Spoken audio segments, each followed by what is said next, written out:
అందరికీ నమస్కారం. అమ్మ మాట అమ్మాయి బాట ఛానల్కి స్వాగతం. మీ ఉపచేతన మనసు యొక్క శక్తి, the power of your subconscious mind.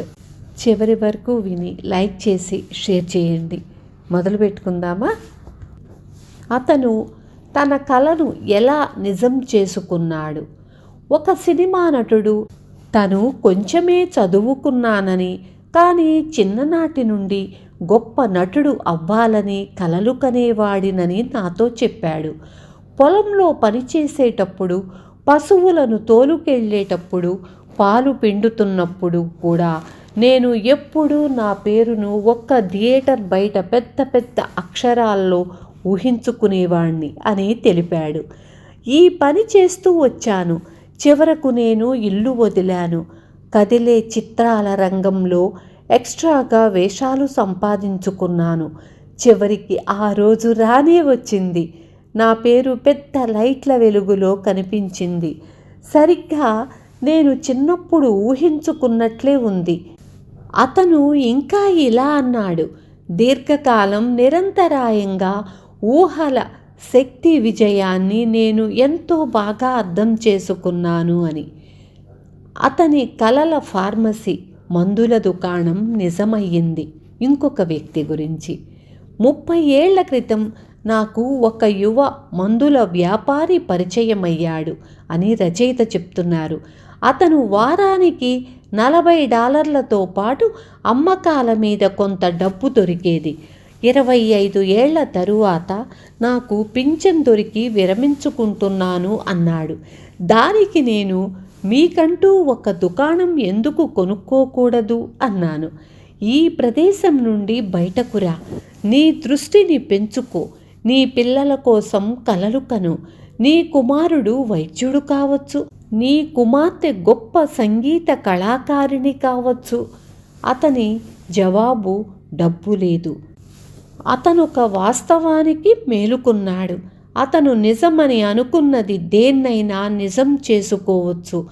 తన లక్ష్యానికి మొదటి మెట్టు తన ఉపచేతనకున్న శక్తిని లేపి దాని గురించి అతనికి కొంత చెప్పాను.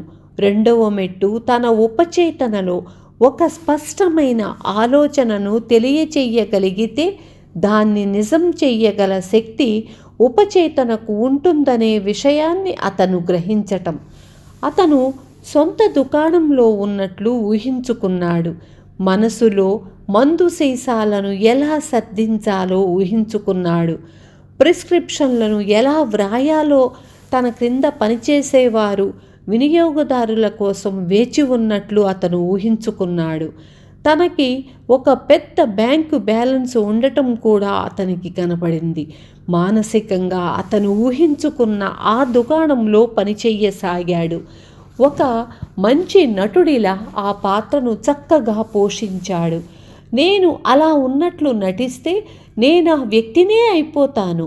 ఆ నాటకంలో అతను మనస్ఫూర్తిగా నటించాడు. ఆ పాత్రలో జీవించాడు. కదలికలను సృష్టించాడు. ఆ దుకాణానికి సొంతదారులైనట్లు నటించటం ప్రారంభించాడు. ఆ తరువాతది చాలా ఆసక్తికరంగా ఉంది. అతను పాత్ర పనిని వదిలేశాడు. అతను ఒక పెద్ద చైన్ స్టోర్లో కొత్తగా పనికి చేరాడు. మేనేజర్ అయ్యాడు. తరువాత జిల్లా నిర్వాహకుడు అయ్యాడు. 4 ఏళ్లలో కావలసినంత డబ్బును కూడబెట్టుకొని తనకంటూ సొంత మందుల దుకాణానికి ప్రారంభించాడు. అతను దానిని డ్రీమ్ ఫార్మసీ అని పిలుచుకున్నాడు. తాను ఊహించుకున్నట్లే అది ఉందని, తాను ఎంచుకున్న రంగంలో విజయం సాధించానని గుర్తింపు పొందాడు. తనకు నచ్చిన పని చెయ్యటంలో చాలా సంతోషంగా ఉన్నాడు. వ్యాపారంలో సబ్కాన్షియస్ మైండ్ను ఉపయోగించుకోవటం. కొన్నేళ్ల క్రితం కొంతమంది వ్యాపారస్తులకు ఊహాశక్తిని, ఉపచేతనను ఉపయోగించుకోవటం గురించి నేను ఉపన్యాసం ఇచ్చాను అని రచయిత చెప్తున్నారు. ఆ ఉపన్యాసంలో గేదె తన ఊహాశక్తిని తెలివిగా ఉపయోగించి కష్టాలను, సమస్యలను ఎలా ఎదుర్కొన్నాడో వివరించారు. గేదె జీవిత చరిత్ర రాసిన వాళ్ళు చెప్పిన విషయాలను బట్టి ఆయన ఎన్నో గంటలు ఒంటరిగా కూర్చొని ఎవరితోనూ సంభాషణ జరుపుతున్నట్లు ఊహించుకుంటూ గడిపేవాడట. తన స్నేహితుడొకడు తన ఎదురుగా కూర్చున్నట్లు, తన ప్రశ్నలకు అతను సరైన సమాధానాలిస్తున్నట్లు ఊహించుకునేవాడు. ఇంకో రకంగా చెప్పాలంటే, తనను ఏదైనా సమస్య ఇబ్బంది పెట్టినప్పుడు తన స్నేహితుడు తన సమస్యను పరిష్కరించేందుకు తగిన సరైన సమాధానం అతని గొంతు హావభావాలతో సహా ఇస్తున్నట్లుగా ఊహించుకునేవాడన్న మాట. ఊహించుకున్న ఆ దృశ్యాన్ని వీలైనంత స్పష్టంగానూ వాస్తవంగానూ తయారు చేసుకునేవాడు. ఆ ఉపన్యాసానికి హాజరైన వాళ్లల్లో ఒక యువకుడు స్టాక్ బ్రోకర్గా పనిచేస్తున్నాడు. అతను గేదె పద్ధతిని అనుసరించేందుకు ప్రారంభించాడు.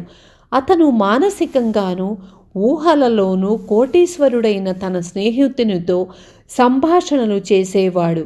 షేర్ల విషయంలో తెలివైన సలహాలు ఇచ్చినందుకు అతన్ని ఆ స్నేహితులు అభినందించారు.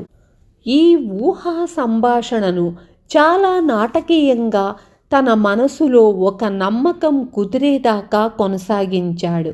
ఈ బ్రోకర్ యొక్క ఆంతరంగిక సంభాషణ మరియు నియంత్రణ ఊహాగానం తన లక్ష్యానికి అనుసరించిపోయింది.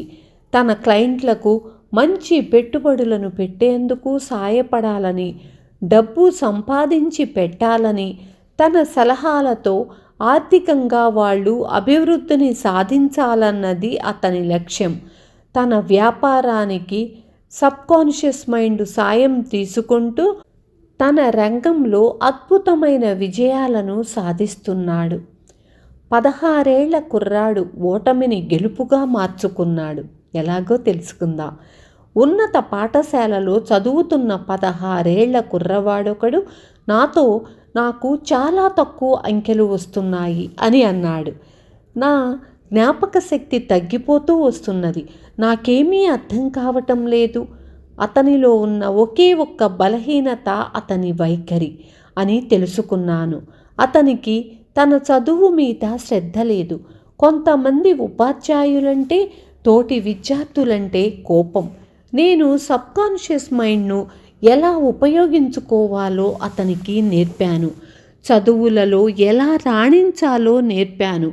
అతను ప్రతిరోజు కొన్ని సత్యాలను చాలాసార్లు మనసులో అంగీకరించటం మొదలుపెట్టాడు.